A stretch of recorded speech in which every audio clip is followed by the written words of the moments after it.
महाराज जी आकाशना करा दो। धारणा प्रमाण में हो उसको।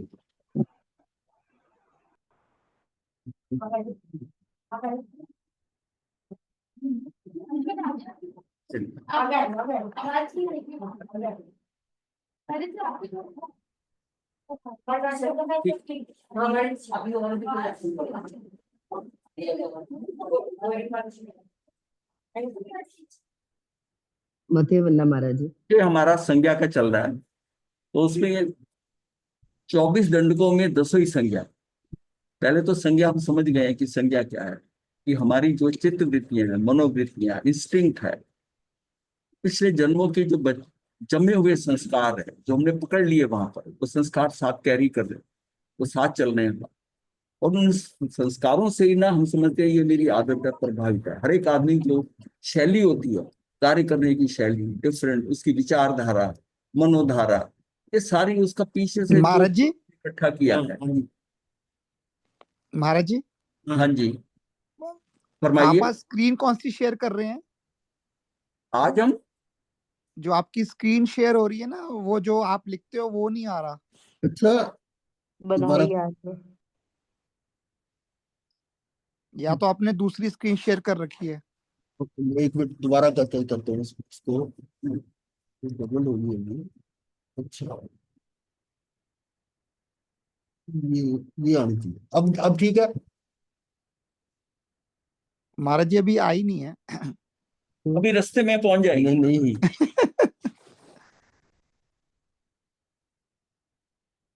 अब तो ये रिपीट हो रहा, नहीं भी हो रही तो कोई ऐसी बात ठीक आ गई महाराज जी। अब आ गई ना।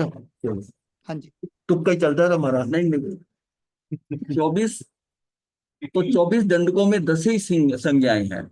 संज्ञाएं हर जीव में उपस्थित रहती है, जो जीव है उसकी संज्ञा होती जीव। सामान्य रूप से भी सभी संसारिक जीवों के अर्थात सभी 24 दंडकों में 10 ही संज्ञाएं पाई। जब तक वो उस लेवल तक नहीं पहुंचता, अनंत ज्ञान, अनंत दर्शन, अनंत सुख, अनंत वीर, ये संज्ञाएं उसमें होंगी। ये संज्ञाएं तो हमारी चार ये संज्ञाएं, क्रोध, मान, माया, लोभ, और फिर उसके साथ में जो है भोग संज्ञा और लोक संज्ञा, ये जो है ये उसकी रहती है, ये उसकी विशेषताएं। ये शोक्षम से है, दर्शनावर्णी ज्ञानावर्णी के शोक्ष।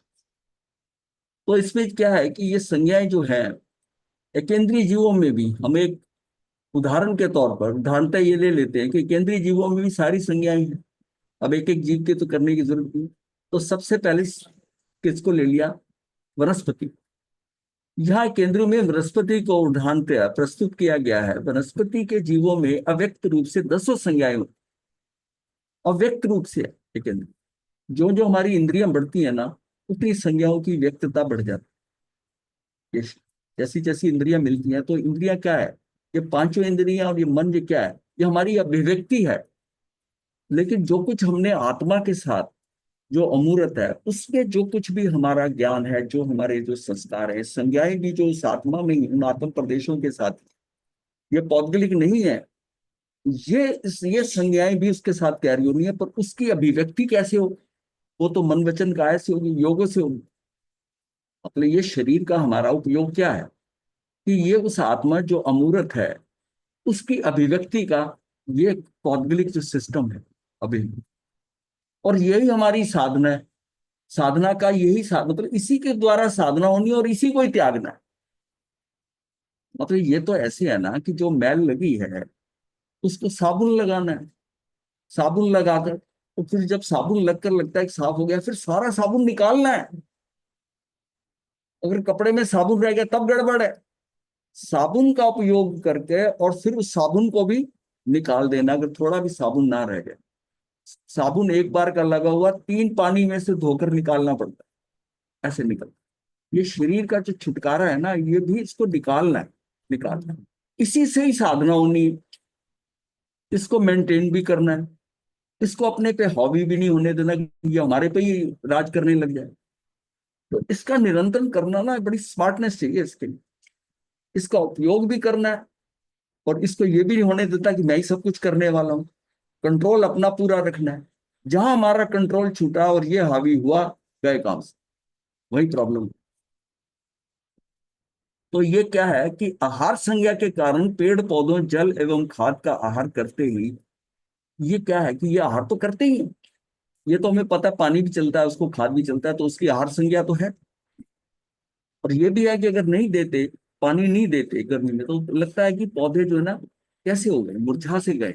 और जैसे ही पानी दो, उसके 15-20 मिनट बाद देखो कि पौधे का अलग खिलखिला रहे हैं जैसे पौधे।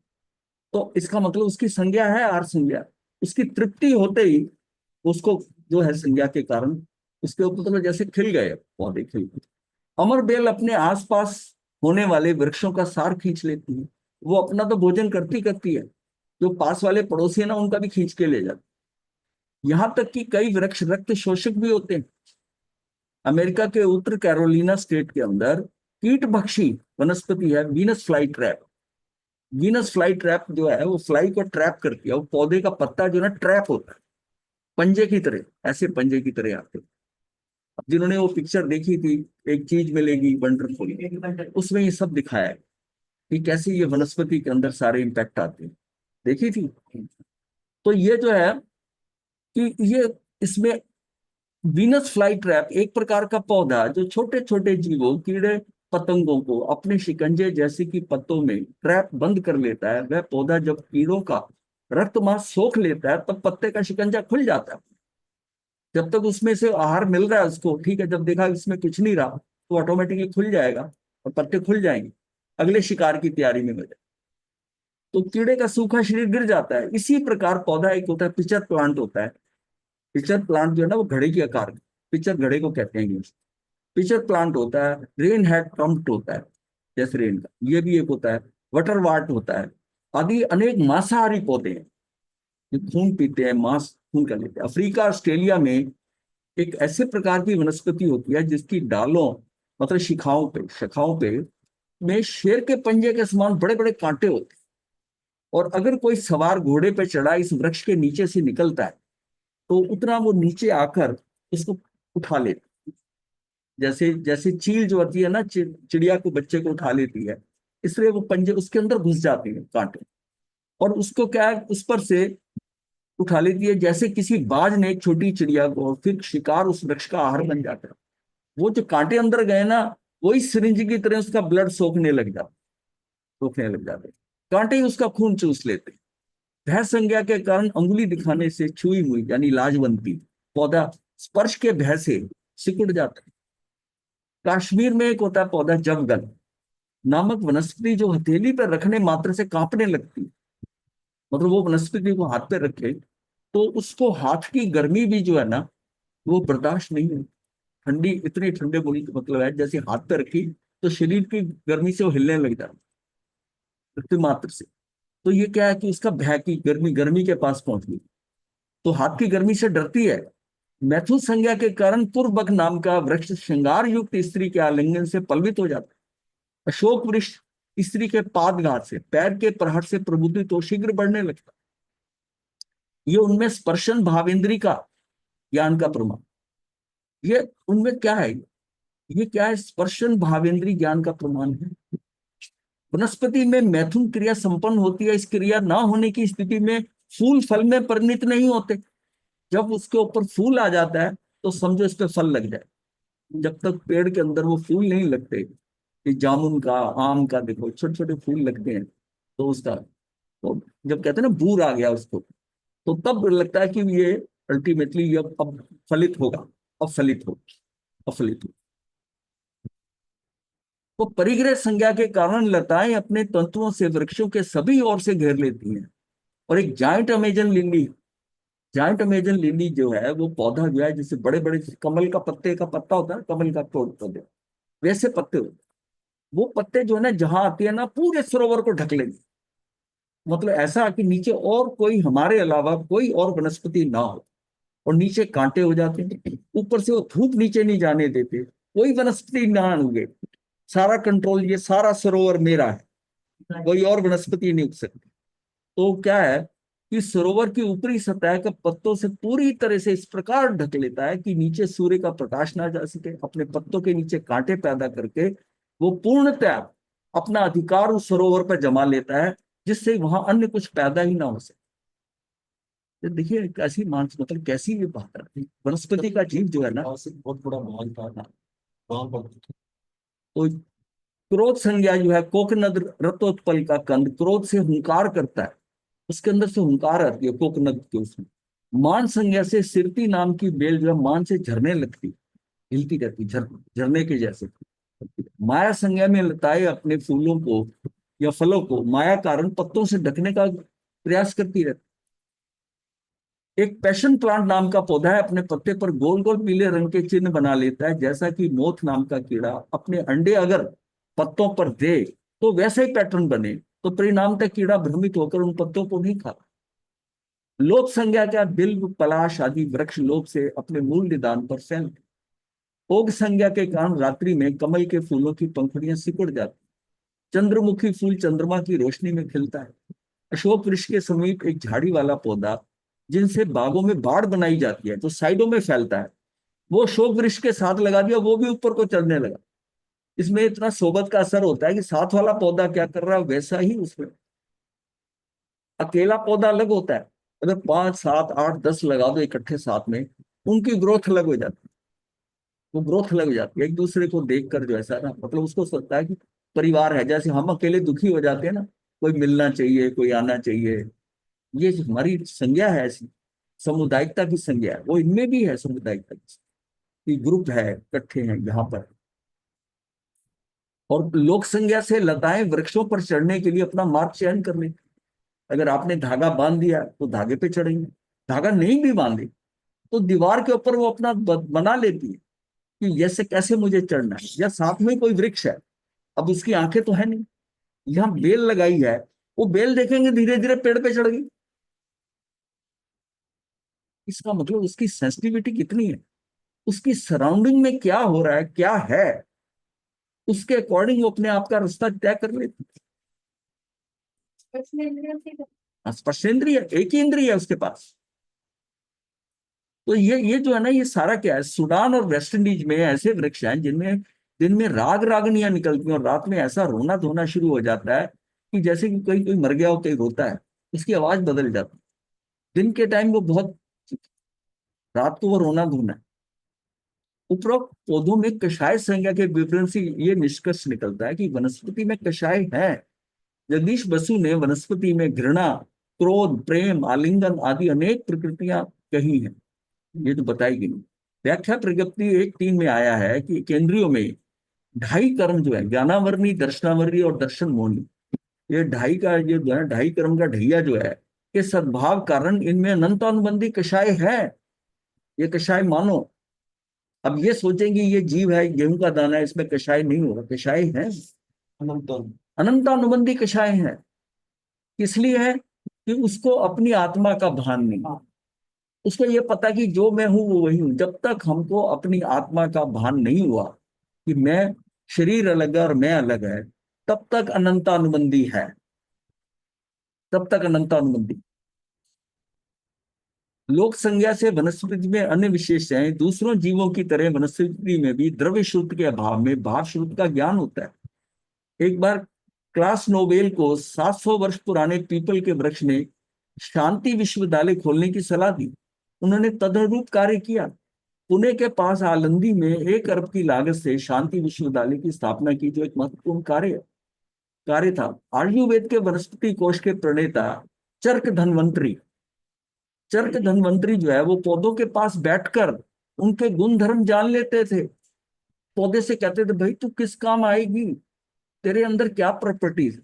अब जितनी जड़ी बूटियां हैं, 2500 3000 जितनी भी है, क्या हम किसी को, जैसे एलोपैथिक मेडिसिन है उसमें केमिकल हम टेस्ट कर लेते और फिर ये क्या क्या असर दिखाएगी, फिर हम उसको सिलेक्ट करते हैं, फिर ट्रायल करते हैं लोगों पर और फिर उसको अप्रूव करते हैं। लेकिन ये जड़ी बूटियां हैं, इसका क्या करेंगे, किसको खिला देंगे हम बिना जाने, और वो उल्टा असर करने वाली है।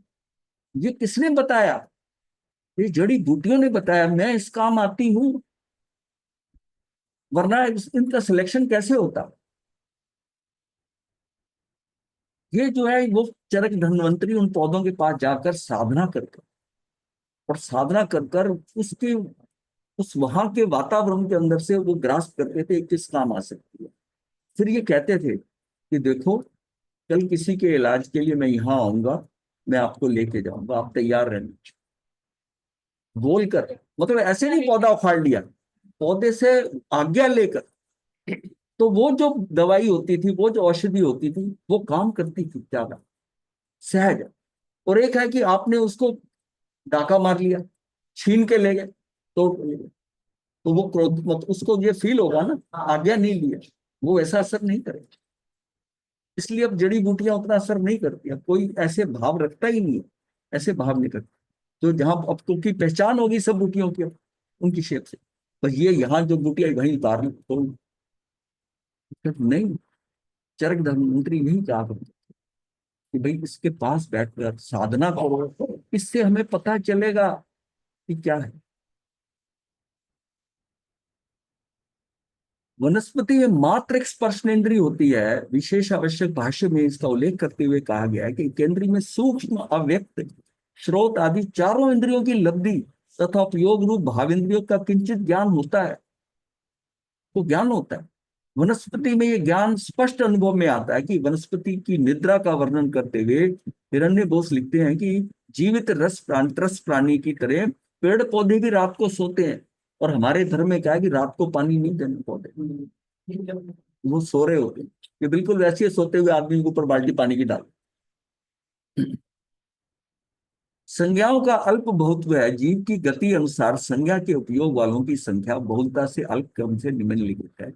ये नारकी में जैसा इस ऑर्डर में होते, सबसे अधिक भय है, आहार है, परिग्रह है, मैथुन है। क्रंच का आहार भय मैथुन परिग्रह है। मनुष्य का मैथुन परिग्रह आहार भय, ऐसे है। और देव का परिग्रह मैथुन भय और आहार। तो ये इस हिसाब से प्रिडोमिनेंट जो सबसे ज्यादा है, वो पहली लाइन में जो विशेष अधिक है ये होती है। बाकी संज्ञा भी होती है, लेकिन इस देव में परिग्रह सबसे ज्यादा परसेंटेज, परिग्रह सबसे ज्यादा। गति अनुसार कषाय, नरक गति से आए हुए जीव में क्रोध अधिक होता है। त्रिंच गति से आए जीव में माया अधिक होती है। मनुष्य गति से आए जीव में मान अधिक होता है।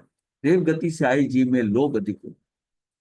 तो नरक गति से क्षेत्रजन वेदना, परमाधर्मी असुर कुमारों द्वारा प्रदत्त वेदना, सुधा तृषा रोग आदि की भयंकर पीड़ा तथा सीमित अवधि ज्ञान का विभंग ज्ञान, विभंग ज्ञान से अपने पूर्व जन्मों के शत्रुओं को पहचान कर द्वेष भावना से क्रोध अग्नि विशेष प्रज्वलित रहती है उनके अंदर।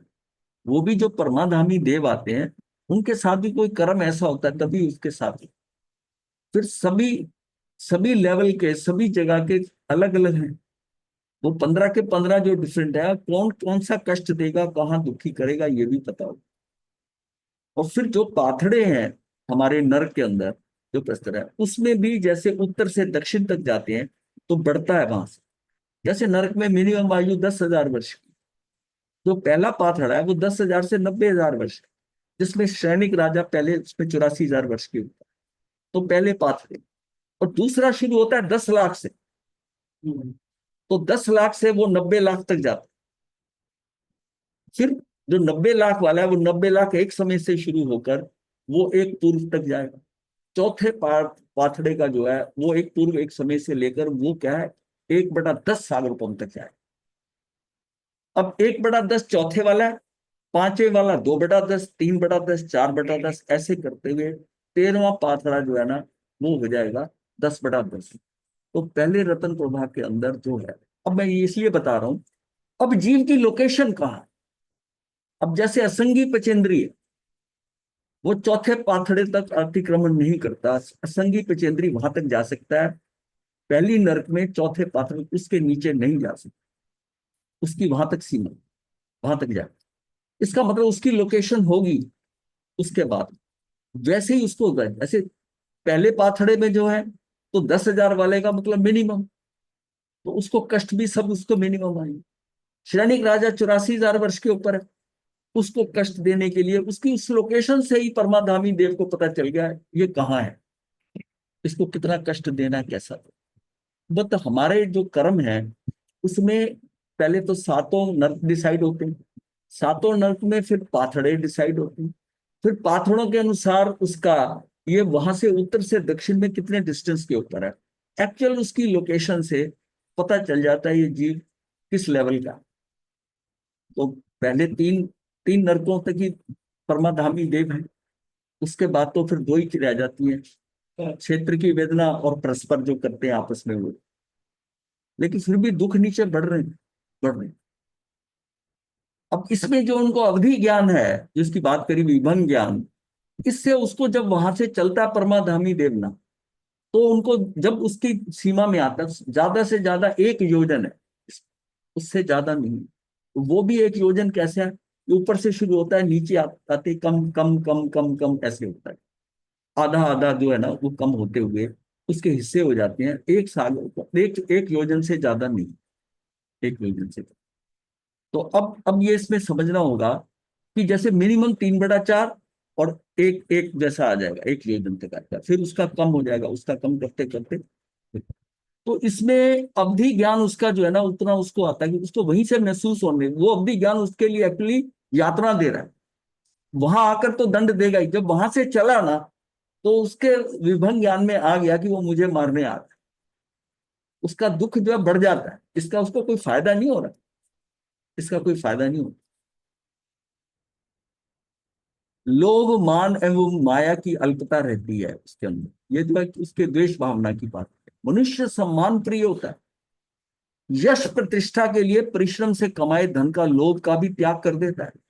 जिसको वो पैसे को खर्चना नहीं चाहता ना, लेकिन यश के लिए जो है ना, क्योंकि इसमें मान बढ़ता है, यश के लिए तो वो फिर एक कंजूस आदमी भी होना, वो इलेक्शन लड़के 2 4 5 करोड़ लगा देगा। किसके लिए लगाए? वैसे वो अपने शरीर पर इलाज करने के लिए, उसके लिए कंजूसी करता है, लेकिन पद के लिए वो खर्च कर देगा ये इलेक्शन लड़ने। तो ये क्या है कि ये उसका यहां तक कि अपयश की संभावना मात्र में कई अपघात मतलब आत्मघात कर लेती। शक्ति के मद में व्यक्ति स्वयं को महत्वपूर्ण समझता है और अन्य से भी महत्व पाना चाहता है। ये जो मद है ना इसका, पद का, जैसे धन का मद है, ये पद का मद तो और ही, इसमें तो आदमी क्या है, यहां तक कि वो राक्षस बन जाता है पद के मद, किसी की परवाह नहीं करता, कितनी हिंसा भी कर सकता है पद के लिए। अपमानित होकर सुस्वादी व्यंजन की अपेक्षा मनुष्य सम्मान सहित सादा भोजन ग्रहण करना पसंद करता है। किसी के घर जो है ना उसको सम्मान सहित हल्का ही दाल रोटी खिलाई जाए तो उसको आनंद है, और एक जगह बहुत व्यंजन हो और वो कहे चल जाके वहां खा ले, जो पड़ा बहुत बनाया है मैंने, उसको अच्छा नहीं लगे, खाना अच्छा नहीं लगे। यद्यपि उसके लोभ माया और क्रोध कषाय सभी का उदय रहता है, किंतु मान का उदय विशेष रहता है। अकबर ने एक बार पूछा था कि कौन सा रस सबसे अच्छा होता है, तो बीरबल ने कहा वाणी का रस। तो उससे कोई पेट भरता है? वाणी का रस। उसने सोचा कोई फल का कहेगा, अनार का कहेगा, अंगूर का रस कहेगा, उसने कहा वाणी का रस। उसने कहा मैं नहीं मानता, कहता जी मैं इसको प्रूव कर दूंगा। इसकी आदत थी ना, वो टाइम ले लेता था, प्रूव करता था। तो कुछ दिनों के बाद बादशाह को और नूरजहां को बुलाया वहां पर, और बुलाकर भोजन खिलाया, खूब बढ़िया भोजन उनको खिलाया। और खिलाने के बाद में जब वो जाने जा रहे थे ना, अभी घर से बाहर निकले ही नहीं थे, उसे इस तरह बोला जैसे वो सुन ले। तो उसने कहा बेगम, जहाँ ये बादशाह बैठे थे, रानी वो बैठी थी उनकी, इसको अच्छी तरह धो देना। वो भोजन का सारा स्वाद उड़ गया, सारा स्वाद। और अगले दिन जो दरबार में गए तो उसका तेवर चढ़े हुए थे। तो उसने फिर कहा, तुमने कहा क्या कोई नाराजगी है? तो बोले तुमने ये शब्द बोले हमने सुन लिए। कहता मैंने सुनाए थे, सुने नहीं थे, सुनाए थे, सुनाए थे। और ये उस बात का उत्तर है, वाणी का रस, वाणी के रस। उसने क्या हुआ, जो खाने का रस था ना वो सारा धो दिया। तो फिर अकबर को समझ आया कि बीरबल जो बोलता है वो प्रूव भी करता है। तो ये होता है ये रस, मान का। सारे बने बनाए बनाए कौन से मंचूर बनाए बनाए गए हैं। कौन से रस चिटके लेते हैं नहीं, ये आते हैं। हाँ हाँ ये है। ये भी हो गए। नहीं, तो अपने को सार लेना है, हम उसमें आम गिनने पेड़ गिनने लग जाते हैं। हमें अपने को आम लेना है बस, ठीक है, हमें उसका रस मिल गया। त्रिंच गति में माया किशाय विशेष रहती है, माया तरंत गति के बंध का कारण है। पशु पक्षियों के जीवन में सुधा पूर्ति के लिए माया विशेष दिखाई देती है। बगुला मछली पकड़ने के लिए भक्त की तरह स्थिर खड़ा रहता है। बिल्ली दूध पीने के लिए अवसर ताकती रहती है और मौका पाकर रसोई घर में घुसकर कुछ ही क्षण में दूध चाट चाट कर जाती है। बिल्ली दूध पीती है, तो एक बार क्या हो गया, घर के अंदर दूध पिया जाता था, तो वो कहती है कि बिल्ली आकर दूध पी जाती है। तो उसके पति को पता चला, उसने कहा रोज कैसे होता है कि दूध पी जाती है बिल्ली रोज। तो उसने कहा दिखाओ मुझे कढ़ाई, तो दिखाया तो मलाई सारी नीचे को बैठी, मतलब पूरी कढ़ाई में लगी हुई मलाई। कहती है बिल्ली नहीं पी रही है, बिल्ला पी रहा है। वो कहते वो कैसे पी लेगा। उसने कहा स्ट्रॉ मंगाओ, एक स्ट्रॉ मंगाकर उसमें लगा के दूध की कढ़ाई में और ऐसा सक करा कि वो मलाई ऐसी की ऐसी नीचे बैठ गई और नीचे से दूध को पी। तो कहते बिल्ला पी रहा है। बिल्ली पिएगी तो मलाई को कैसे होगा, वो तो मलाई हिल जाएगी सारी। ये क्या माया, कैसे मतलब दिमाग चलता है। माया के साथ साथ लोभ मान और क्रोध का भी उदय रहता है। देव गति में भोगों की भोगिता, यौवन की मादकता और पुण्य की प्रखरता, ये सारी कंडीशन होती है। कारण अधिकांश अनुकूलता बनी रहती है, अतः भोग इच्छा रूप लोभ भाव का उदय अधिक रहता है। हमने ये भी जाना था कि ये जो हमारा मनुष्य जीवन है ना, ये एक विद्यार्थी का जो है तैयारी होती है, एग्जाम की ये तैयारी हो रही है। क्योंकि एग्जाम कैसा होना है वहां उसका टेस्ट होगा। यहाँ तो छोटे छोटे प्रश्न आ रहे हैं, कर रहे हैं, उसको हम सेटल कर रहे हैं, नहीं कर रहे हैं। लेकिन हमारी तैयारी अगर परिपक्व होगी, तैयारी का मतलब है कि सम्यक दर्शन होगी। सम्यक दर्शन जिसको हो गया उसका मतलब उसने पाठ पढ़ लिया, जो होगा देखी जाएगी, घबराना नहीं, डरना नहीं। सम्यक दर्शन हो गया तो वो समसरण में जाएगा, उसका कहीं और वो देवियों के पीछे नहीं जाएगा। समसरण में वहां पर सविंदर स्वामी का हो रहा है, वहां प्रवचन हो रहा है, यहाँ तक कि वो अपने 20 रूप बनाकर 20 समसरण में जा सकते। सम्यकदर्शी करेगा नहीं काम करेगा। नहीं बना। हाँ, 20 ही है ना तीर्थंकर, बात तो वो बतानी है। हाँ, बना सकता है वो सम्यकदर्शी, वहां नहीं जाएगा, वो 20 बनाकर 20 देवियों के पास जाएगा। हाँ हाँ, 20 देवियों के पास जाएगा। जी हाँ बोलिए जानवी जी। गुरुजी, जब वो 20-20 रूप बना के जाएगा तो फिर उसको समझ कैसे आएगा कि भगवान क्या बता रहे हैं? ये जब आप जाओगे ना आपको पता चल जाएगा। हाँ, अब एक घर में एक कनेक्शन आता है, कितने टेलीफोन लगा लेते हो, टीवी लगा लेते हो, सब चलता है ना प्रोग्राम, हाँ उसमें जी, चलता है। हाँ जी, एक वो अंबर सन्यासी था ना, वो 100 घरों में जाकर भोजन करता था। हाँ जी। तो बस फिर इसको उसके जोड़ो ना। ठीक है। ये हम मैं जो बात बता रहा था ना कि यहाँ पर तो एल्योरमेंट बहुत है। अगर हम यहाँ के एल्योरमेंट से थोड़ा सा पैसा हो गया, बढ़िया कपड़ा मिल गया, थोड़ा सा सामान बढ़िया मिल गया, मुंह पत्ती बढ़िया मिल गई, कुछ ऐसे मतलब क्या है, ये प्रलोभन छोटे छोटे इसमें फंस जाते हैं। वहां जो एग्जाम होना ना, वहां इतने बड़े प्रलोभन है, इस ढंग के हैं। अगर यहाँ तैयारी नहीं करी तो वहां तो फंसे ही फंसे। तो वो जो दुर्गति होगी ना, उस देवगति के आनंद में जो दुर्गति होगी, उसकी तैयारी यहाँ होती है। यहाँ जितना हम संयम से अपने आप को कंट्रोल कर लेंगे, वहां के एलोरमेंट जो होंगे वो बहुत ज्यादा होंगे, प्रलोभन बहुत ज्यादा होगा, और उससे बच के रहना। अगर यही हम एक छोटे से कपड़े के लिए, रुमाल के लिए, ऊपर चादर के लिए हम ऐसा करते हैं, तो वहां तो पता नहीं क्या कुछ मिलना है। यहाँ पर संयम का मतलब यह है कि यहाँ संयम के अंदर भी उतना कंट्रोल रखना है, नहीं तो वहां फंस जाएगा। वहां प्रलोभन बहुत होंगे। प्रत्येक संसारी आत्मा कषाय सहित होती है। एक समय में एक कषाय का उदय रहता है, अन्य 3 कषाय उस समय सत्ता में स्थित रहती है। प्रत्येक कषाय अधिक से अधिक अंतर्मुहूर्त काल तक उदय में रहता है। इसके पश्चात भाव परिवर्तन अवश्य हो जाता है। तो ये हमने सारा जो है ना, भावों का कैसे परिवर्तन होता है, कैसे जो है, जैसे किस हमने कहा देव में परिग्रह बहुत होता है, और परिग्रह हम मिलता ही बहुत कुछ है उसको। ना तो उसने बिजनेस करना, ना उसने घर बनाना, ना उसके बाल बच्चे, ना तो उसके बाल होते हैं ना उसके बच्चे होते हैं। ना उसने नहाना धोना, कुछ नहीं करना है, कुछ करना। भोजन क्या है, कभी कितना, जब कभी भाव आएगा तो गले में रस आ जाएगा उसके, वो भी उसका कुछ नहीं। उसका समय कहाँ जाएगा? अगर वो सम्यकदर्शी नहीं है तो सारे कुकर्म करेगा, और सम्यकदर्शी है तो सदुपयोग कर लेगा। सदुपयोग ही कर सकता है ना, धर्म तो कर नहीं सकता वहां। तो कम से कम है वो ढेर तो नहीं लगाएगा कर्मों।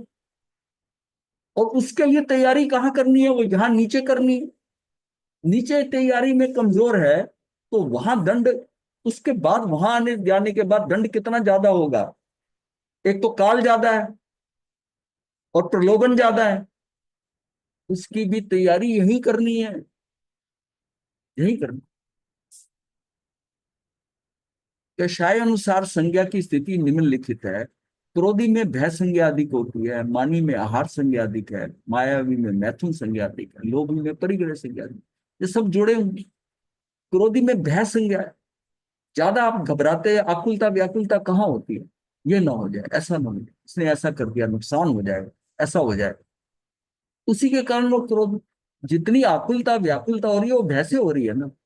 जिसको भय ही नहीं है वो फिर कितना आकुल व्याकुल हो, क्रोध भी क्यों आएगा? तो सीधा लिंक क्या है उसकी भय से? मानी को आहार से है। तृप्ति आहार जब करता ना, वो इतना समझता बढ़िया खाना मिल गया। ये जो हमारे यहाँ जो चीजें आती है ना, ये वन बाजार में सबसे महंगी चीज वो आती है हमारे घर। ये क्या है? ये मान है, मान। मायावी में मैथुन संज्ञा अधिक है और लोभी में परिग्रह संज्ञा। इन संज्ञाओं के कारण जीव के आचरण में विविधता देखी गई है। जीव में अनुकूलता में गृहता की और प्रतिकूलता में भय संज्ञा। जितनी अनुकूलता होंगी, जितनी अनुकूलता मिलती जाएगी, उतनी गृहता ज्यादा, और प्रतिकूलता में भय संज्ञा होगी। अब किसी के पास पैसा नहीं है, रहने की जगह नहीं है, वो हर चीज के अंदर उसको भय लगता है, ऐसा ना हो जाए, ऐसा ना हो जाए, बीमार ना हो जाए, पैसे है नहीं, कहाँ से इलाज कराए। अब जिसके पास पैसे बहुत होते हैं, उसको कोई बीमार होने के इलाज का नहीं, बढ़िया से बढ़िया हॉस्पिटल में ले जाएंगे, कुछ करेंगे, निश्चिंत है, जितना मर्जी कर, बढ़िया से बढ़िया डॉक्टर। और वो यही सोचता रहता है कि मैं इसको कैसे खर्च को मैनेज करूं। तो ये क्या प्रतिकूलता में भय संज्ञा जाता है? प्रतिकूलता,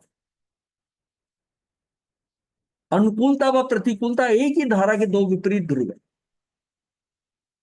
जितना जितना प्रतिकूलताओं की सहन शक्ति बढ़ती जाएगी, उतना उतना हमारे अंदर से सब चीजें निकलती जाएंगी। शरीर भी अभ्यस्त हो जाता है। शरीर में जैसे गर्म है, पैर में कांटा चुभ गया, या गर्म का जो गृहिणियां होती हैं वो गर्म पतीला वैसे ही बिना कपड़े को उठा लेती है, बिना संडासी। और मेल मेंबर को उठाना पड़ जाए ना, वो पहले कपड़ा देखेगा, संडासी देखेगा, क्योंकि उसके हाथ उतनी गर्मी बर्दाश्त नहीं कर सकते। तो ये होता है, जितनी चीजें हम बर्दाश्त करते हैं तो हमारे शरीर के अंदर एक रसायन पैदा होता है जिसको कहते हैं एंडोर्फिन। एक केमिकल पैदा होता है जो हमारी वो शक्ति बढ़ाता जाता है। जो जित अब कई बहनें तंदूर में रोटी लगा लेती हैं, कई कहती हम नहीं लगाते, वैसे गर्म उठा लेंगी लेकिन नहीं लगा। और जिसको आदत पड़ गया उसको क्या, उसको नहीं लगता, ये रोए जल जाएंगे, बाजू को, पूरी बाजू को सेक लगता है, उसकी सेक लगता। तो उसको क्या है कि अभ्यस्त हो गया। अभ्यास से जब जब जीव अभ्यस्त हो जाता है, इसी तरह जितने सुख सहकर हम अभ्यस्त हो जाते हैं। पहली लोच हुई तो कितना दुख हुआ, उसके बाद की लोचों में क्या फर्क हुआ? अब कोई सहजता से हो जाएगा। उस समय डर लगता पहली बार में, तो दूसरी बार अब क्या है कि भार हो गया, जल्दी से लोच हो, सिर हल्का हो। ये क्या, अपने को क्या है, वो अंदर वो सिस्टम वैसा डेवलप हो गया। तो ये प्रतिकूलताएं जो है ना, ये भी शक्ति बढ़ा रही है अंदर, प्रतिकूलता। इस प्रकार आहार व मैथुन भी एक ही धारा के दो विपरीत ध्रुव है। एक आहार है तो दूसरा निहार है, दोनों ही आक्रामक भाव। तो यहां पर हमने आहार संज्ञा, उसका अपोजिट में मैथुन संज्ञा, हम कहते हैं ये दोनों जो है ना आक्रामक भाव के दो छोर। ये आहार संज्ञा भी आक्रामक भाव है और मैथुन संज्ञा भी आक्रामक। और इस आहार संज्ञा के बढ़ने से क्या हो सकता है कि ये क्या होगा कि गरिष्ठ और अधिक आहार ये कारण हो जाएंगे। गरिष्ठ आहार ले रहा है, अधिक आहार ले रहा है, रसनेन्द्रिय के हिसाब से चल रहा है, इंद्रियां पुष्ट हो रही हैं उसकी, प्रमाद है, अव्रत है, विषय के शाय में बढ़ोतरी होती है, तो ये नेगेटिव हो गया, ये आहार संज्ञा बढ़ने लगी। यहाँ अगर बढ़िया खाना मिल रहा है, सब स्वादिष्ट, सब कुछ बड़ा, सब कुछ मिल रहा है, तो हम उसमें फंस रहे हैं रसनेंद्रिय के कारण। भोजन करना तो ऐसी बात नहीं है, लेकिन वो रसनेंद्रिय को पुष्ट करना, आज ये खाया, कल ये है, इसमें नमक कम है, ये ज्यादा है, इसमें नींबू डाल के खाना चाहिए, ये सारा क्या है? ये हमारी संज्ञाएं हैं। आज संज्ञा, इस पे कंट्रोल कर। और इसको कम करने के लिए क्या करना है? अल्पाहार करना है, सुपाच्य खाना है, पौष्टिक खाना है, सात्विक खाना, तामसिक राजसिक नहीं, ये पकौड़े भटूरे नहीं खाने। यथाशक्ति विज्ञों का त्याग, विज्ञों का त्याग करता है। एक का करा, एक विज्ञ का करा, फिर दो का करा, फिर तीन का करा। जैसे जैसे आयु संयम में आगे बढ़ता है, धीरे धीरे सब त्याग करता है। जितनी क्षमता हो उसको बढ़ता जाए त्याग। तप, स्वाध्याय, आत्म ध्यान में निरंतर लाना। तप भी हो, स्वाध्याय भी हो, आत्म ध्यान भी हो, इन तीनों का समय बढ़ाते जाना, परिणाम उत्कृष्ट होते जाएंगे। ये सारे ही ना हमारे फैक्टर जो है ना, आहार संज्ञा को कम करते करते, और इसको अल्टीमेटली जब संज्ञा जीरो हुई तो अनंत ज्ञान, ये अनंत ज्ञान। इसी तरह मैथुन संज्ञा है, इसमें भी है इंद्रियों की विषयाशक्ति बढ़ने से प्रमाद बढ़ता है, प्रमाद से कर्म आश्रय भी बढ़ता है। फिर इसको कम करने के लिए, आत्मोन्नति के लिए ऊर्जा का अधोगमन ना हो, ऊर्जा का ऊर्ध्वगमन हो, ऊर्ध्वगमन हो। और इसको भोग इच्छा को मर्यादित करना है। ये एक श्रावक के लिए दूज, पंचमी, अष्टमी, 11 अमावस, पूर्णिमा को ब्रह्मचर्य का संकल्प करना है। ये जो है ऊर्जा की वृद्धि तथा उसका उसका ऊर्ध्वगमन जो जिससे हो, काम केंद्र क्षीण होता है। एक्चुअली दोनों है। जब हम प्राण ऊर्जा लेते हैं, श्वास के साथ हमारे अंदर प्राण शक्ति आती है, वो दो में डिवाइड हो जाती है। जो एक काम केंद्र है, ज्ञान केंद्र। अगर हम जो है अनाहत चक्र से नीचे की तरफ जो है, अगर है वहां है, उधर हमारा अगर ध्यान है, वहां जो है ध्यान करें, तो उधर क्या काम शक्ति बढ़ती है। और अगर ऊर्ध्वगमन करते हैं उसका, तो प्राण ऊर्जा का जिस समय हो रहा है, उसमें हम सहस्त्रार के ऊपर हमारा ध्यान चला गया, सांस आ रहा है, या सुषुम्ना से ऊपर से उठाकर ऊर्जा को ऊपर लेके जाए सहस्त्रार पर, तो हमारा क्या ज्ञान केंद्र पुष्ट हो जाए। ये पुष्ट होने लगा तो ये डाउन होना शुरू हो जाए। श्वास के अंदर जो है, एक तो ऑक्सीजन आती है, एक उसमें जो एनर्जी फैक्टर है वो प्राण ऊर्जा है। दो चीजें आप, और जिसमें जीव का अंत होने लगता है तो ये उल्टा हो जाता है। ऐसा लगता है, कहते हैं उल्टी सांसें ले रहा है, एक्चुअली उसकी प्राण ऊर्जा बाहर निकल रही है, वो निकाल रहा, उल्टे सांस ले। अब वो उसकी ऊर्जा क्षीण होती जाती है लास्ट में। और अभी जो हम सांस ले रहे हैं, वो उसकी ऊर्जा, अब ये बाहर पेड़ पौधे हैं, ग्रीनरी है, ऊर्जा है, तो बाहर चक्कर लगाने से ऊर्जा मिलती है। और यहाँ का बहुत फर्क है। यहाँ जो आकर रहता है ना, उसकी 2 4 5 साल, मतलब आयुष तो नहीं बढ़े मैं कहूंगा, लेकिन स्वास्थ्य तो बहुत अच्छा हो जाए उसका। तो फर्क है। और हमने इनके ऊपर आत्म दृष्टा जी के पे देखा है कि इनका बहुत स्वास्थ्य। जब आए थे तो 3 महीने लगे ऊपर चढ़ने के लिए सीढ़ियां, और अब ये 7 7 9 9 चक्कर लगाते हैं इसके। तो ये वातावरण का इफेक्ट है। तो उसमें जो पेड़ पौधे की जो सुबह के टाइम ऊर्जा है, साधु साधु अगर सुबह शाम इस पे चक्कर लगाएंगे, ये हमें हर जगह लाभ नहीं मिलता।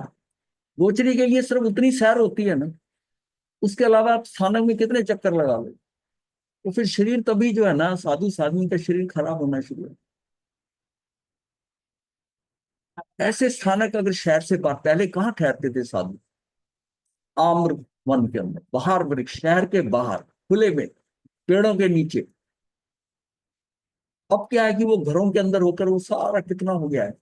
अब जब पंखा नहीं जिन्होंने चलाना है या ऐसा नहीं करना, उसको कितनी दिक्कत होती है, गर्मी कितनी होती है।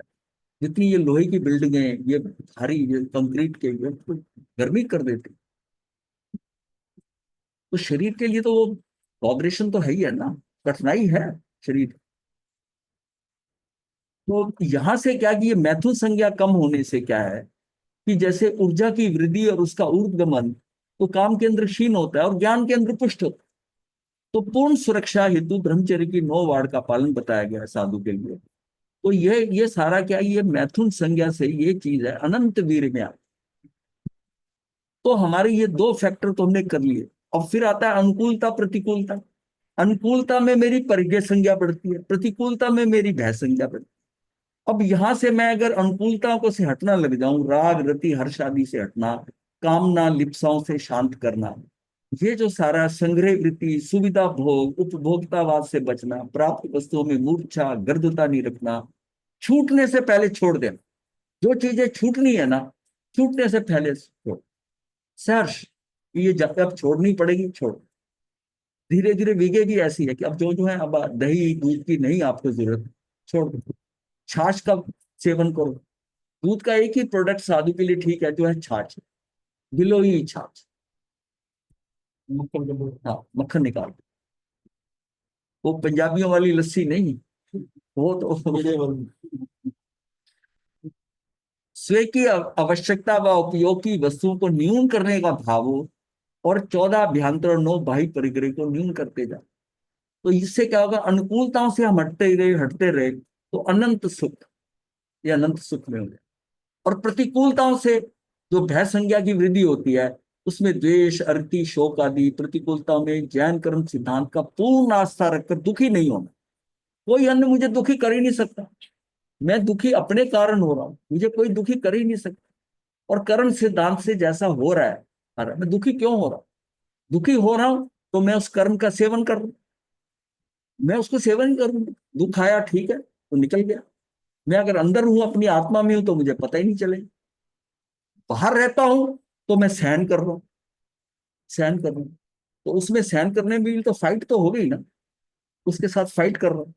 अगर अंदर हूं तो पता ही नहीं चल रहा कि कर्म कौन सा उदय में आया, तो अंदर रहना ज्यादा सुरक्षित है।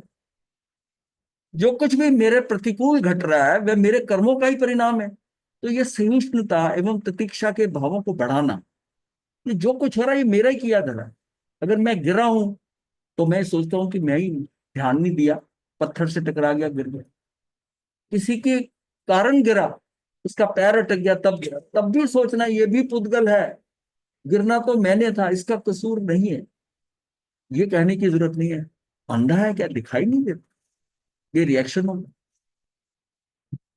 आंखों वालों को अंधा कह दिया, ऋषावाद भी होगा। कई कर्म बन जाते हैं, छोटी सी बात के लिए कर्म कितना बनता है। तो आत्मा की शुद्ध बुद्ध अवस्था में ये चारों संज्ञाएं ऊर्ध्वगमन को प्राप्त होकर अनंत चतुष्ट अर्थात अनंत ज्ञान, अनंत दर्शन, अनंत सुख, अनंत सुख, इस सुख में विलीन हो जाएगी। ये चार मेरी चेतना को मलिन कर रही है। ये मालिन्य निकल जाए तो ये चारों संज्ञा मैं अगर कंट्रोल कर देता हूं, तो मेरे अंदर क्या है, ये चारों चीजें आ गई। ये चार चीजें अगर अनंत आ गई तो केवल ज्ञान हो गया। उससे पहले वीतरागता आएगी, वीतरागता आएगी तो 12वें गुण स्थान पे वीतरागता आई। जहां वीतरागता आई वो 12वां गुण स्थान, और जहां ही मैं जो है केवल ज्ञान हुआ वो मेरा 13वें का पहला समय है। तो ये डिवीजन भी मैंने ही करा है ना। जैसे ही जब उसमें 12वें गुण स्थान में शीन मोहिनी के अंदर जैसे ही वीतरागता आई, 12वां खत्म, और अगले समय में 13वां जो है, 13वां उसको हमने 13वां कहते, कोई डिवीजन करने वाला थोड़ी ये 12वें का है ये 13। जैसे ही वीतरागता आ गई 12वां, और 13वां शुरू हो जाएगा। और 13वां के पहले समय के अंदर उसको केवल ज्ञान है। अब खेल रह गया वो घाती कर्म, उसमें केवली भी कुछ नहीं कर सकता, ना उसमें शिवक्षम कर सकता है ना क्षय कर सकता है। जो है जितने हैं वो तो वैसे ही आए। मुख्य संज्ञाओं के उत्पन्न होने के कारण, आहार आदि संज्ञाओं के उत्पन्न होने के चार चार कारण ठानक सूत्र के चौथे ठाने के चौथे उपदेशक में बताए गए हैं। तो इस प्रकार है। आहार संज्ञा क्यों के कारण क्या है? पेट खाली होने से, शुदा वेदनी के उदय से, आहार की कथा सुनने देखने से, और सदैव आहार का चिंतन करने से। ये गोचरी में ये मिल जाए, ऐसा मिल जाए, फलाने घर में गोचरी बहुत उसकी बढ़िया होती, पता होता है साफ, कहा पैर उधर को ही ज्यादा जाता। भय संज्ञा से, शक्ति व साहस नहीं होने से, भय मोनी कर्म के उदय से, भय की बात भयानक वस्तुओं को देखने से, और भय के कारणों का चिंतन करने से। ऐसी मैथुन संज्ञा के चार कारण है कि शरीर में रक्त मांस की वृद्धि होने से। अब ऐसा जो मदनीय आहार कर लिया, ऐसे आहार है 6 प्रकार के आहार हमने बात की, उसके हिसाब से हमको तो सिर्फ प्रणीय और दर्पणीय आहार करना, बाकी सारे 4 आहार है ना वो मुझको फंसाने वाले। तो शरीर में रक्त मांस की वृद्धि होगी तो मैथुन संज्ञा बढ़ेगी। वेद मोहनी कर्म का उदय हो जाए, काम कथा या शील साहित्य पढ़ने से, मैथुन संबंधी कीर्तन करने से। परिग्रह संज्ञा के 4 कारण है। व्यक्ति वस्तुओं में अति मूर्छा आसक्ति होने से, लोभ मोहनी कर्म के उदय से, परिग्रह की बात सुनने से या परिग्रह को देखने से, तद विषय बुद्धि से और परिग्रह का चिंतन करने से। ये सारा क्या है कि हमारी ये संज्ञाएं बढ़ती। इसका मतलब इनसे हम इनको अवॉइड करें, इनसे बचना है। और जीवों में संज्ञाओं की तरतमता जो है, आहार संज्ञा किसमें ज्यादा है? अब ये दूसरे ढंग से है संज्ञाओं के हिसाब से। त्रियंच का है, मनुष्य का है, नारक का है, देव का है। ग्रह संज्ञा नारक, त्रियंच, मनुष्य और देव की है। और मैथुन संज्ञा जो है वो मनुष्य की ज्यादा है सबसे। त्रियंच है, देव है, नारक है। परिग्रह संज्ञा किसमें? देव, मनुष्य और त्रियंच है। परिग्रह संज्ञा, तो परिग्रह संज्ञा का जब परिग्रह संज्ञा किसमें ज्यादा होती है? तो देव में। नंबर 2 में कौन है? मनुष्य है। नंबर 3 पे त्रियंच है। नंबर 4 पे नारक। पर ये इस संज्ञा वाइज भी हमको पता चल जाएगा कि किसकी संज्ञा क्या है। तो मेरी अब ये जो है ना, मनुष्य के लिए मैथुन संज्ञा, तो भगवान ने साधु के लिए ब्रह्मचर्य व्रत पहले क्यों कहा? श्रावक के लिए नो भी कहा कि भाई तू कहा संयम रख उसको। वो अनुव्रत जब लेता है तो उसमें भी इसको रोका जाता है। इससे क्या है कि इसी से ही सारा उसका परिवर्तन चालू हो जाता है।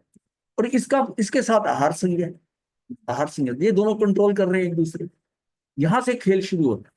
अब साधु की ना 3 संज्ञाएं तो कंट्रोल हो जाती, परिग्रह का हो जाता है, ये सारा जो चीज है। एक आहार संज्ञा की, जिसको उसको सबसे ज्यादा उसका पुरुषार्थ उसमें चाहिए, उस संज्ञा के कारण गड़बड़ हो। बाकी तो देखिए ना, परिग्रह भी सीमित हो गया, मैथुन संज्ञा तो खत्म ही हो गई। और ये भय संज्ञा जो है, किसी किसी में भय संज्ञा होती है, वो इससे भी फंसता है। तो अपने को खेल किसमें करना? आहार और भय संज्ञा। साधु भी धीरे धीरे जब आगे बढ़ता है तो भय खत्म होता है। शुरू के समय में हो सकता है कि भय हो, संयम के शुरू के दिनों में, पर धीरे धीरे वो भय भी निकलेगा। जितनी जितनी स्थिरता अंदर बढ़ेगी उसमें भय भी निकलेगा। तो हम इसी पे होना है, आहार और भय। समय हो गया, समय कम लगता है। हाँ? नहीं, अब कर देंगे जब 7 बजे करेंगे ना, 7 से 8 कर दे। हाँ। नहीं, उनसे बात कर लेते हैं नितिन जी, 7 से 8 कर दें।